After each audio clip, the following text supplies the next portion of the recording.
Amis auditeurs, amis sportifs, bonsoir et très heureux de savoir que vous êtes toujours branchés sur la référence sportive. Nous sommes jeudi et comme tous les jeudis comme d'habitude, à partir de 18h05, nous vous donnons la parole et c'est dans l'émission Coup franc sur un sujet bien sûr de l'actualité, un sujet sportif. Alors ce soir, nous allons parler du championnat national de football de première division qui tire tout doucement vers sa fin. Encore 2 journées et ce championnat national de première division va prendre fin. Et on connaît, à 2 journées de la fin, on connaît déjà le champion. Il s'agit bien sûr de l'association sportive des chauffeurs de la COSA qui prennent la première place et qui sont d'ores et déjà sacrés champions avant bien sûr la fin de ce championnat. On connaît également l'équipe qui occupe la dernière place et qui est d'ores et déjà reléguée en division inférieure, si vous voulez, en deuxième division. Il s'agit bien sûr de Fouadan, de Dapaon. Alors maintenant, des équipes sont à la lutte pour le maintien. On retrouve Koroki Metete de Tchamba, classé 10e avec 32 points. Bowlesou, Koroki Metete, classé 9e avec 32 points. 10e, Bowlesou de Lac, 31 points. Asco de Kara est 11e avec 30 points. Et puis, Semassi classé 12e. Et Bikenti de Bassa, classé 13e. Semassi de Sokode à 29 points. Bikenti de Bassa, 26 points. Et avant-dernier au classement au jour d'aujourd'hui, si le championnat s'arrête, on peut dire que Bikenti est aussi allé en deuxième division. Mais je ne dis pas que Bikenti est en deuxième division. Je dis si le championnat s'arrête aujourd'hui. Alors, quelle appréciation faites-vous de ce championnat cette saison? Quelle appréciation faites-vous de ce championnat cette saison? À votre avis, quel club entre Koroki Metete, Bowlesou de Lac, Asco de Kara, Semassi de Sokode ou Bikenti de Bassar peut sauver sa saison? C'est le sujet coup franc de ce soir.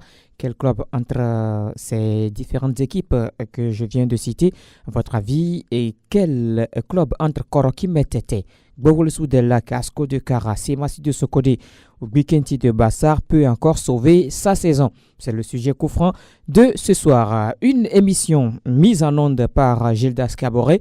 Et c'est lui qui est à la mise en onde. Gildas Caboret, qui est à la mise en onde. La réalisation de la vidéo de cette émission est une affaire de l'homme à devant ce micro. Je suis Grégoire Attignon. Mesdames et messieurs, vous avez les numéros 92 03 60 31. 97 24 26 26 92 03 60 31 97 24 26 26 pour intervenir dans cette émission et donner votre avis sur le sujet. Nous parlons du championnat national de football de première division.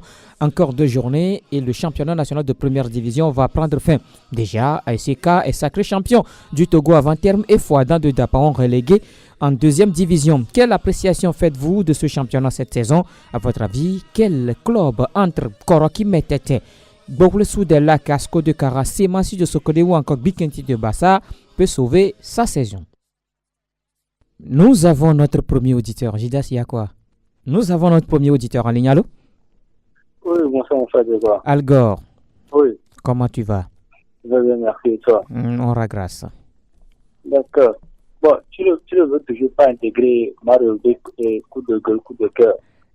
Moi c'est-à-dire... Oui, on doit forcément avoir un coup de gueule, un coup de cœur. En tout cas, il faut bien y réfléchir. Un coup de gueule, un coup de cœur sur le championnat? Oui, que ça sur le sport en général. Sur le sport en général. D'accord, je comprends. En tout cas, moi, ce soir, moi j'aimerais quand même adresser mon coup de gueule à la fédération togolaise de cyclisme. Bon, on va revenir sur le sujet. D'accord. Et pour revenir au sujet du jour même, en tout cas, moi je ne vois rien de donnant ni de supplément dans le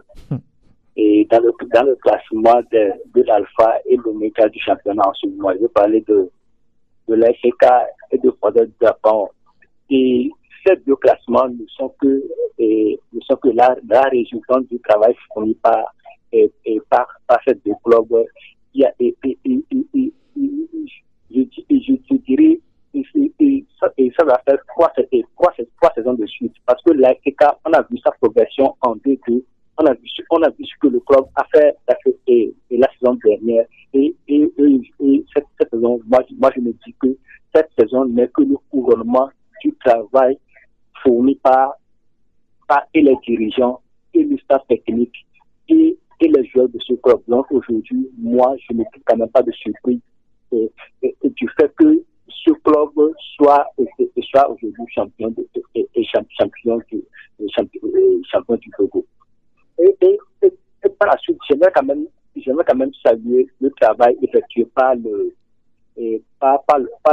coach actuel, Kassim Ouazu. On a vu ce que ce monsieur a fait la saison dernière avec Protocole de la vie. Et on s'est dit que le monsieur a quelque chose à revoir. Et voilà que ça se confirme. Et on peut dire aussi que le départ du coach burkinabé Kaboré Bouraïma. Oui, justement. Bon, c'est en tout cas, c'est quand même une impression que ça donne. Ça donne l'impression que son départ a encore beaucoup plus revigoré les joueurs. Bon, c'est pas ce qui s'est passé, mais je constate que depuis le départ de leur coach, le club n'achète que des performances si je peux quand même le dire ainsi. Donc, moi, je tire quand même chapeau à ce club, à ses dirigeants et à tout son staff technique.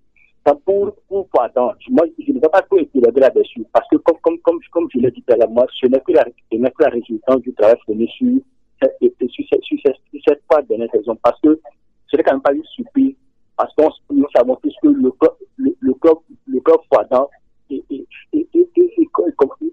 frotte avec la relégation il y a au moins 2 ou 3 saisons de cela. Donc, c'était beaucoup plus évident qu'à un moment donné, il a fallu que ce club aille en deuxième division et qu'il aille vraiment réfléchir avant de revenir en première division pour essayer quand même de repartir sur de bonnes bases. Maintenant, pour ce qui concerne l'appréciation générale du championnat, moi je suis quand même un peu déçu par le déroulement de cette saison et aussi par le manque de culture sportive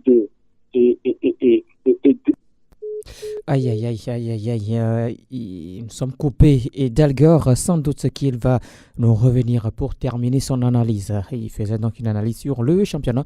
Nous parlons bien sûr du championnat national de football de première division qui a encore 2 journées pour la fin.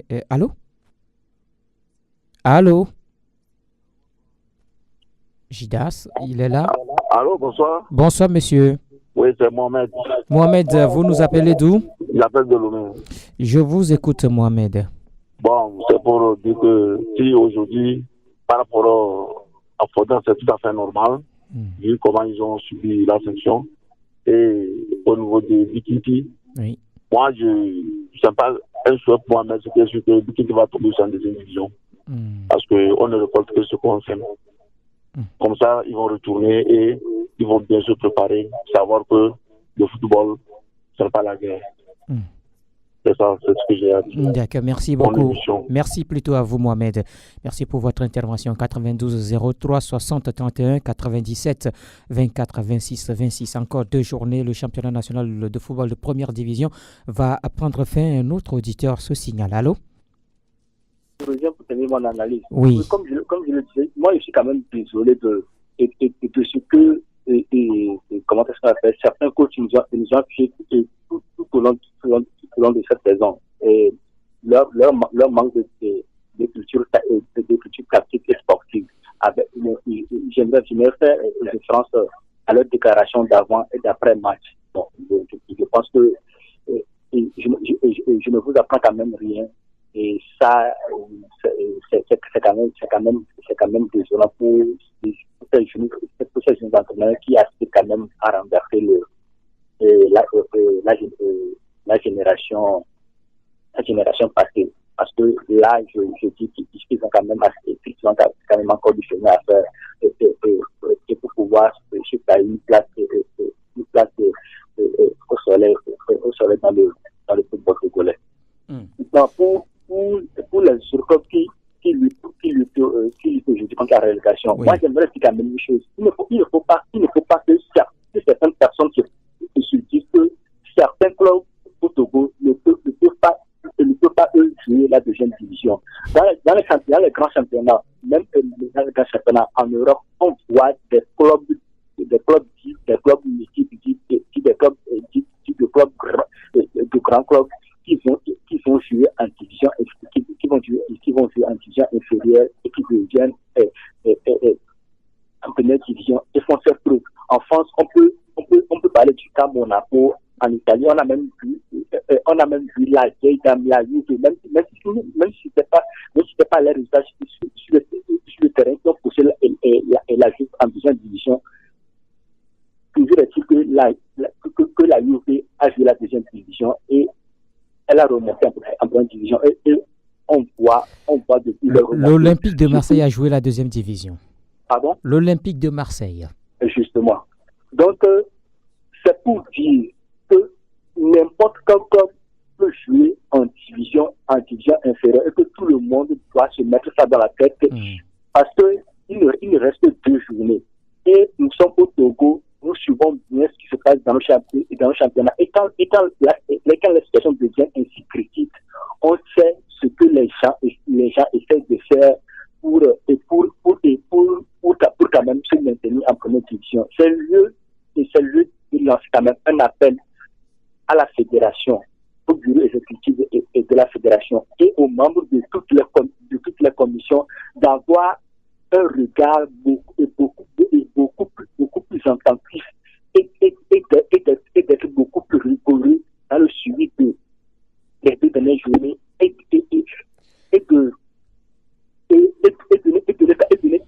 ne quand même pas faire de tenir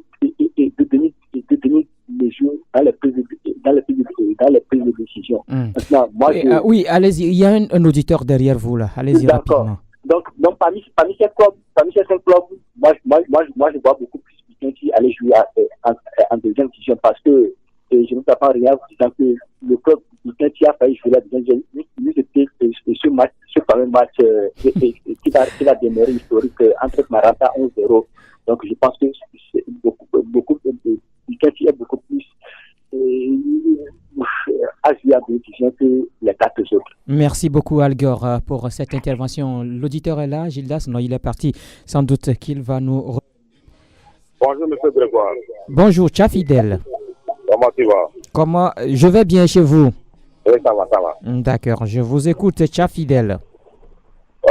Pour le championnat, oui. J'ai dit un peu bon et j'ai dit bravo à la fédération d'avoir arrêté rapidement les violences sur le terrain.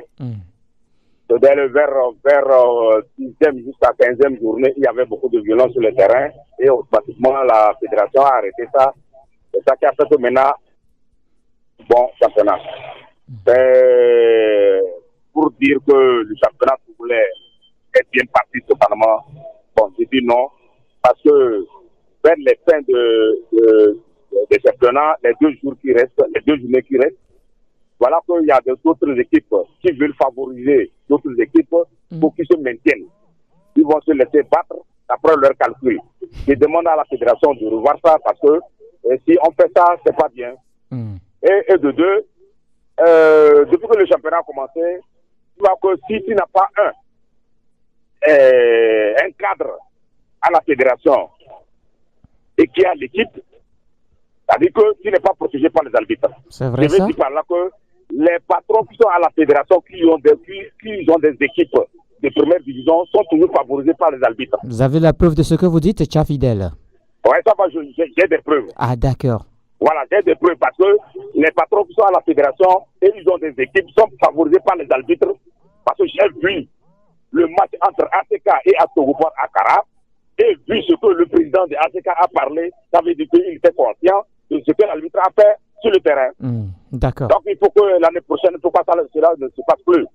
Laissez les joueurs pratiquer ce qu'ils connaissent au terrain. Et pour sauver la saison, je pense que c'est Massi, Asko, Koroki doivent se maintenir en première division. Mais pour Bekenti, je ne crois pas. Bekenti va rester avec eux. En deuxième division. D'accord. Merci beaucoup, Tchafidel, pour votre intervention également. Encore 2 journées, le championnat national de première division va prendre fin au Togo. Déjà, la SK est sacré champion du Togo avant terme. Un auditeur en ligne. Allô? Allô, Grégoire, bonsoir. Bonsoir. C'est Michael. Michael, depuis la zone portuaire. Oui, tout à fait. Comment tu vas, mon frère? Je peux me porter bien. D'accord, je vous écoute, Michael. Pour le sujet du jour, oui. Moi, je souhaite que Semassi et Koroki se maintiennent. Ils peuvent se maintenir en première division. Vu la situation de Bekenti pour il ne peut pas. Il ne peut pas. C'est comme s'il va faire 2 voyages à l'extérieur. Non, mais Bekenti reçoit la dernière journée. Il reçoit la dernière journée. Est-ce que c'est à Dapan? C'est à Bassa plutôt? Non. Ça veut dire qu'il est toujours à l'extérieur. Lui, automatiquement, il va accompagner pour être dans la deuxième division. Mais il va falloir aussi que l'instance de tout notre football derrière, c'est que les 5 dernières journées soient veillées, soient bien surveillées. Ça va se jouer au niveau des arbitres aussi. Ça va se jouer surtout au niveau des arbitres. Quelqu'un qui a l'habitude, comme il a fait, il y a de la 2 ans. Il peut faire aussi, en marquant de 11 du départ, ça fait 22 buts. Il peut se maintenir en première division. Mais il va falloir qu'on verse surtout à ces matchs. D'accord. Merci, bonne soirée. Merci, bonne soirée également à vous, Michael, pour votre intervention. 92 03 60 31 97 24 26 26. Encore 2 journées, le championnat national de première division va prendre fin. Déjà, la SK est sacré champion avant terme et Fouadan de Daparon relégué en deuxième division. Quelle appréciation faites-vous de ce championnat national cette saison? À votre avis, quel club entre Koroki Metete, Bowolsou de la Casco de Kara, Semassi de Sokode ou encore Bekenti de Bassa peut sauver sa saison? C'est le sujet coup franc de ce soir, mesdames et messieurs. Oui, Grégoire. Oui, Algor. Oui, une question. Est-ce que sur ces 2 journées, il y a des confrontations directes entre ces 5 clubs? Je n'ai pas le calendrier, mais je vais vous donner plus d'éclaircissement tout à l'heure. Je vais vous donner plus d'éclaircissement tout à l'heure. C'est ça aussi une des cas de je sais qu'à la 25e journée, je sais que Fouadan recevra Bekenti de Bassar. Je sais ça. Mais pour les autres clubs, je vais vérifier. Il ne faut quand même plus appeler Fouadan. Fouadan, c'est bien cabri mort. Mais Bekenti cherche des points pour se sauver. Donc, vous comprenez que là, il y a encore match. Oui, bon, en tout cas, nous serons tous quand même les yeux rivés sur ce match et sur le club Bekenti parce que ce club, vous avez déjà fait l'espoir de réaliser quand même un score historique. On aura quand même nos jeux sur ce club. Mais bon, j'aimerais quand même vérifier s'il y a une confrontation directe entre ces 5 clubs. C'est à vérifier. Je vais vérifier tout ça là tout à l'heure. Je vais vous faire le compte rendu. D'accord. Là, comme ça, on verra encore beaucoup plus clair, en tout cas un peu plus clair dans les choses. D'accord. Avant la fin. D'accord. Merci beaucoup, Algor, une fois encore. Un auditeur en ligne, allô? Oui, allô? Bonsoir. Oui, bonsoir, Gré. Oui. Gérard sonne. Oui, grand frère. Comment ça va? Ah, je vais bien. D'accord. Et de votre côté? Ça va. Pour le terme d'aujourd'hui, oui. C'est une petite question, mais les réponses sont beaucoup. D'abord, nous avons joué un championnat qui est un peu moins, sur mon point de vue, c'est ça. Parce qu'il y avait beaucoup de problèmes, beaucoup de violence sur les terrains. Les terrains de football sont pris comme un terrain de bataille, là où il y avait des bâtons derrière les arbitres, les joueurs. Ça prouve que notre football est vraiment malade. Est-ce que ASK est sacré vraiment champion. ASK est déjà sacré champion. Sur le terrain. Oui. Et dans papier, il n'aura pas match. Je ne suis pas à la fédération pour le moment. Je ne sais pas trop.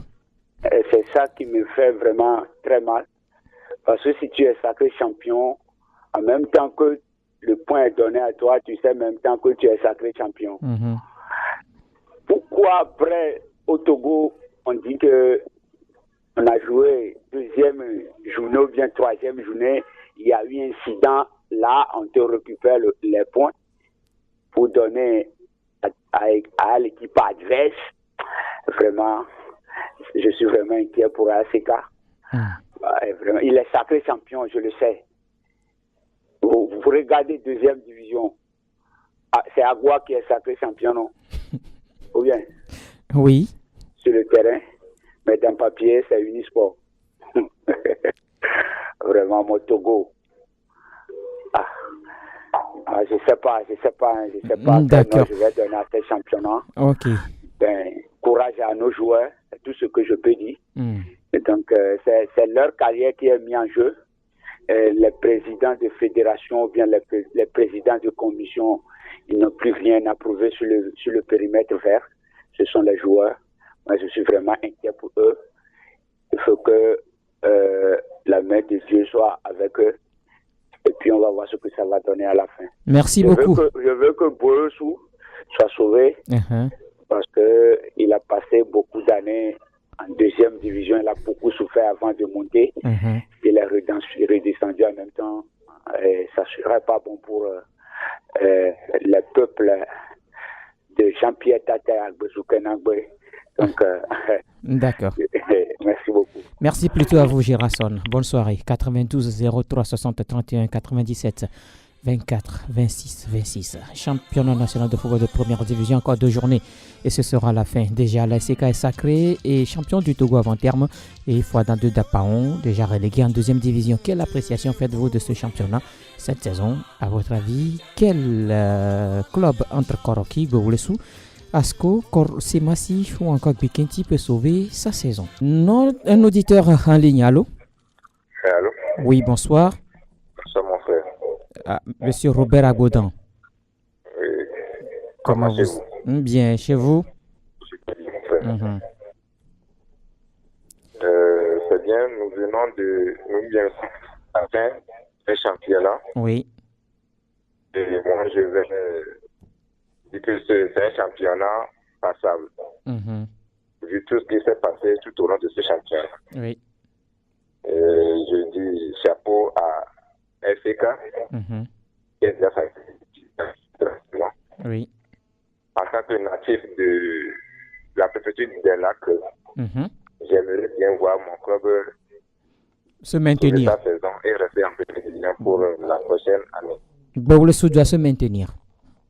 S'il te plaît? Bowlesou doit se maintenir. Oui, Bowlesou doit se maintenir. Ah, d'accord. Oui, c'est ce que moi j'ai envie de dire. Ah, ok. Donc, sur ce, je souhaite bonne chance à mon cher club Bowlesou. Et qui joue la prochaine journée, qui va donc à Tchamba, hein? Oui, nous irons faire une victoire à Tchamba. Vous irez faire une victoire à Tchamba? Oui, nous irons faire une victoire là-bas. Ok, d'accord. Donc, pour ce championnat, c'est un championnat passable. Et que la fédération doit tout faire pour rehausser le niveau de notre championnat à la saison prochaine. D'accord. Ok, bonne soirée chez vous. Bonne soirée également à vous, monsieur Robert Abou. Voilà, Jidas nous dit de partir, que c'est fini. Oui, c'est lui qui dit que c'est fini. Voilà, mesdames et messieurs, nous sommes arrivés à la fin de ce numéro de coup franc de ce jour. Merci à ceux qui ont donc appelé dans cette émission. Merci également à vous qui avez suivi cette émission. Jidas était du côté de la baie vitrée. L'homme à devant s'est occupé de la vidéo de cette émission. Une émission à retrouver sur le www.radiosportfmtg.com. Je suis Grégoire Attignon. On se retrouve très prochainement dans un nouveau numéro. Jusque-là, portez-vous bien. Bonsoir.